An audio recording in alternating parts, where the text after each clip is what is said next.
اور میرا مطالبہ ہے اور یہ آپ پر قرض ہے کہ آپ نے رجوع کی بھی رٹ لگائی ہوئی ہے، آپ نے اس کے اوپر کہ غیر انبیاء کی طرف اگر خطا اجتہادی کی نسبت کر دی جائے تو اس کا شرعی حکم کیا بنتا ہے، یہ آپ نے شرعی حکم بیان کرنا ہے۔ آپ کریں، آپ کے وہ بڑے ڈاکٹر شاکٹر کریں، کوئی بھی بڑے سے بڑا آپ کا کرے، شرعی حکم بیان کرے اس کا، اور عقیدہ اہل سنت کی روشنی میں بیان کرے کہ جب جو ہے وہ غیر انبیاء کی طرف خطا اجتہادی کی نسبت ہو جاتی ہے تو پھر حکم کیا لگتا ہے۔ اور اگر گستاخی کا آپ حکم لگاتے ہیں تو یہ پیر میرے شاہ صاحب رحمۃ اللہ علیہ کی عبارت میں پیش کر رہا ہوں ملفوظات مہریہ سے۔ ابھی میں انشاءاللہ تصفیہ کی عبارت بھی پیش کروں گا، ملفوظات مہریہ، اس کے اندر صفحہ نمبر 130 ہے۔ پیر میرے شاہ صاحب کیا فرما رہے ہیں، 130 نمبر صفحہ پر فرماتے ہیں کہ اور خطا فی التعبیر، پوری عبارت خود آپ پڑھ لیجئے گا، اور عوام الناس سے بھی میں کہوں گا کہ وہ گولڈا شریف کے اندر بھی جو تماشا کیا گیا ابھی پچھلے دنوں ختم نبوت کانفرنس کے نام سے، وہاں پر جو ہے وہ کیا کیا عقیدوں کے بگاڑ پیش کیے گئے، وہ انشاءاللہ تفصیلی گفتگو ہم بعد میں کریں گے۔ وہاں پر بھی پیر میرے شاہ صاحب رحمۃ اللہ علیہ کی عقیدے کے خلاف عقیدہ بیان کیا گیا۔ یہاں پر پیر صاحب فرماتے ہیں یعنی اب آپ نے جو شرعی حکم بیان کرنا ہے کہ غیر انبیاء کی طرف خطا اجتہادی کی نسبت کی جائے تو پھر کیا ہوتا ہے، یہ آپ نے بیان کرنا ہے۔ اور پھر اگر آپ نے مطلق کا ڈرامہ رچا نا تو یہاں پر بھی مطلق ہے کہ پیر میرے شاہ صاحب فرماتے ہیں اور خطا فی التعبیر اولیاء بلکہ انبیاء سے بھی واقع ہوئی ہے۔ خطا فی التعبیر مطلقاً خطا کا لفظ بولا گیا ہے، اور اگر آپ یہاں پر ڈرامہ ہی نہیں رچ سکتے، یہ پیر میرے شاہ صاحب ملفوظات مہریہ اور اس کا صفحہ نمبر 130 ہے، پوری عبارت خود پڑھ لیجئے گا۔ اور آگے جو ہے وہ سال حدیبیہ میں حضرت صلی اللہ علیہ وسلم نے فرمایا، آگے پورا واقعہ ذکر ہے اور آگے جا کے فرمایا پس خطا فی التعبیر ہے، نہ کہ اصل واقعے میں خطا ہے،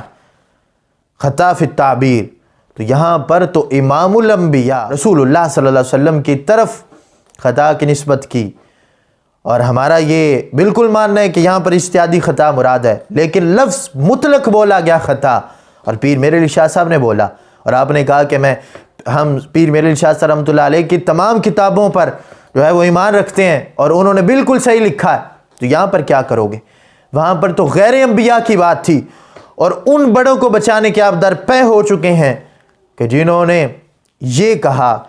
کہ ہم تو یہ کہتے ہیں کہ پیر جو ہے وہ سیدہ پاک رضی اللہ تعالی عنہا کے رستے جو راہ گزر ہے اس پر بھی خطا کا واقع ہونا ممکن نہیں، اس رستے سے بھی خطا کا گزرنا ممکن نہیں۔ آپ ان لوگوں کے جو ہے وہ دفاع کے اندر کھڑے ہوئے ہیں کہ جو سیدہ پاک رضی اللہ تعالی عنہا کی طرف بھی امکان خطا کی نسبت کرنے کو جائز نہیں سمجھتے، اور اس پر آپ کے بڑے اس مولوی عرفان شاہ نے قرآن کی آیتیں پڑھی اور آیتیں پڑھ کے کہا کہ خطا کی نسبت کرنا ہی جائز نہیں ہے۔ اور یہاں پر میں ایک اور اشارہ آپ کو دیتا جاؤں کہ الیواقیت والجواہر آپ پڑھیے گا، جس کے اندر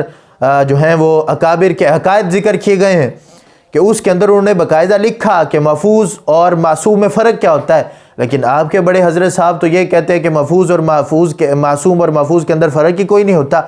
معصوم کا معنی ہی محفوظ ہوتا ہے۔ وہ تو اس طرح کی گفتگو کر رہے تھے، وہ تو ان دونوں کو ملا رہے تھے شرعی اعتبار سے۔ تو ذرا تھوڑی سی شرم و حیا کر لیں اور ہوش کے ناخن لیں۔ اب یہ پیر میرے شاہ صاحب رحمۃ اللہ علیہ کی عبارت ہے، اس عبارت کے لحاظ سے آپ کیا کریں گے، کیا جواب دیں گے؟ اور صفحہ نمبر 131 بھی پڑھ لیجئے گا کہ یہاں پر بھی لکھا اور وہی میں خطا کا امکان اور توہم کی مجال نہیں ہے، ہاں خطا فی التعبیر شان نبوت کے منافی نہیں ہے، یعنی جو اللہ کی طرف سے خواب کے اندر چیز دکھائی جاتی ہے اس کے اندر خطا نہیں ہوتی، لیکن جب ایک نبی وہ تعبیر کرتا ہے اس خواب کی، اس کے اندر خطا کا واقع ہونا چونکہ وہ اجتہاد کے اعتبار سے ہوتی ہے، تو اس اجتہاد کے اندر خطا واقع ہونا یہ کوئی عیب نہیں ہے۔ پیر میرے شاہ صاحب رحمۃ اللہ علیہ نے آگے لکھا ہے کہ اجتہاد کے اندر جو ہے وہ خطا کا واقع ہونا یہ کوئی عیب نہیں ہوتا، یہ نبیوں سے بھی ہو جاتی ہے، اور نبیوں کی طرف اس کی نسبت ہو جانا یہ کوئی بڑی بات نہیں، نبیوں کی طرف ہو جاتی ہے اس کی نسبت، یہ پیر میرے شاہ صاحب رحمۃ اللہ نے لکھا۔ اب یہ نہ قرآن کی آیت ہے اور نہ ہی یہ کوئی حدیث ہے کہ حدیث کے اندر اس طرح کے الفاظ آئے تھے تو پھر ہی وہ حدیث کوٹ کرتے ہوئے اس حدیث کے اندر لفظ بولے گے، بلکہ نہیں، یہ پیر میرے شاہ صاحب رحمۃ اللہ علیہ نے خود بولے اور یہ اس کی ضرورت کیوں پیش آئی؟ یہاں پر بھی قادیانی کے سوالات کے جوابات دیے جا رہے تھے، اور یہ صرف ایک عبارت میں نے پیش کی ہے، اس طرح کی عبارتیں دوسری کتابوں کے اندر شمس الہدایہ کے اندر بھی موجود ہیں، اور دوسری کتابوں کے اندر بھی موجود ہیں۔ وہ انشاءاللہ تبارک و تعالیٰ وہ لیبارٹری والا وہ جو صداقت تھا نا، اس کا جواب دیتے ہوئے ہم انشاءاللہ پیش کریں گے۔ اب یہ تصفیہ ہے، اس کی عبارت کیوں نہیں پڑھی گئی؟ نہ گولڑا شریف میں پڑھی گئی، نہ آپ پڑھ رہے ہیں، اس کی وضاحت کریں نا۔ اس کی وضاحت اصل میں کیا ہے کہ روافظ کا یہ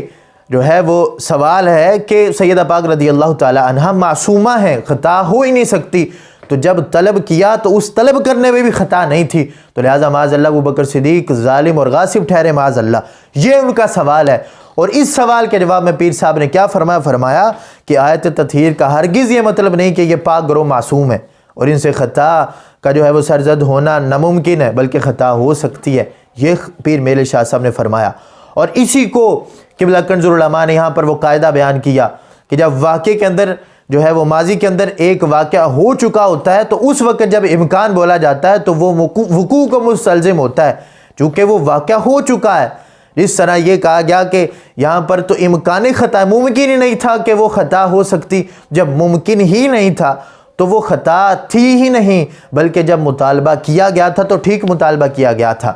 تو اب جو ابن حجر اسقلانی نے ایک لکھا، امام نووی نے شرح مسلم کے اندر قاضی اعجاز مالکی رحمۃ اللہ علیہ کے لحاظ سے لکھا کہ سیدہ پاک رضی اللہ تعالیٰ عنہ، یعنی ایک یہ بھی موقف ہے کہ سیدہ پاک کو حدیث پتہ تھی اور اس حدیث کو پتہ ہوتے ہوئے بھی سیدہ نے مطالبہ کیا، تو مطالبہ کیوں کیا؟ کیونکہ اجتہاد تھا، اور اجتہاد کے اندر وہ حدیث کو جو ہے وہ خاص سمجھتی تھیں، لیکن ابوبکر صدیق رضی اللہ تعالیٰ عنہ نے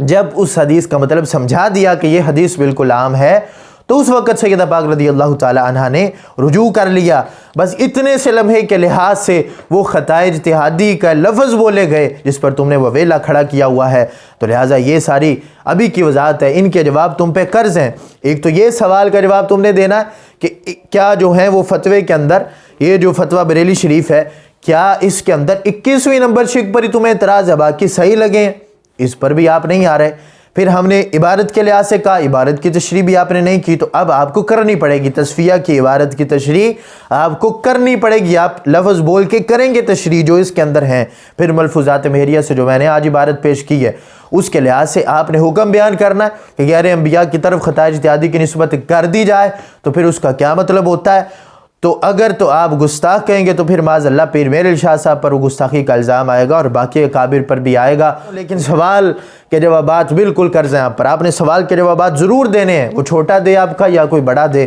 اللہ تبارک و تعالی ہم سب کو عمل کی توفیق عطا فرمائے۔ میں بالکل جوابات کا انتظار کروں گا۔ اللہ تبارک و تعالی ہم سب کو عمل کی توفیق عطا فرمائے۔ وما علینا الا البلاغ المبین۔